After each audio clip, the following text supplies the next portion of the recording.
Sir, Kargil war के बारे में अगर हम कुछ ना पूछना चाहें, सो टेल मी, जब जैसे कोई वार स्टार्ट होती है, डिक्लेयर किया जाता है कि अब वार एक हमारे कंट्री की किसी कंट्री के साथ होगी, तो क्या प्रिपरेशंस रहती हैं? क्या आर्मी डिसाइड करती है कि अब वार होगा?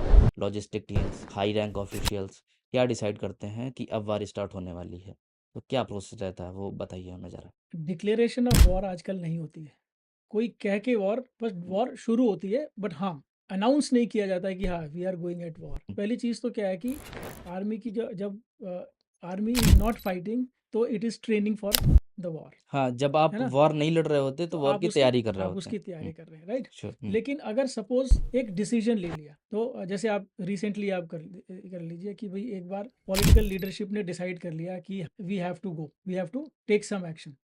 ये ऑर्डर्स टॉप से फ्लो होते हैं, और ऐसे जुबानी ऑर्डर नहीं दिए जाते हैं, है ना। जितना हमको नॉर्मल लगता है उतना नॉर्मल हाँ, होता है नहीं, नहीं जी। जैसे आपको लगता है कि जुबानी ऑर्डर नहीं दिए जाते हैं, एक प्रॉपर ऑप ऑर्डर होता है, operational order. Highly classified document होता है, टॉप सीक्रेट डॉक्यूमेंट होता है।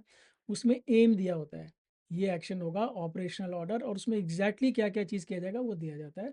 और हायर, जैसे आर्मी हेडक्वार्टर है, आर्मी हेडक्वार्टर से नीचे होते हैं कमांड हेडक्वार्टर्स, वहाँ ऑर्डर जाएंगे, फिर वहाँ से कोर हेडक्वार्टर जाएंगे, डिविजनल हेडक्वार्टर्स जाएंगे, ब्रिगेड।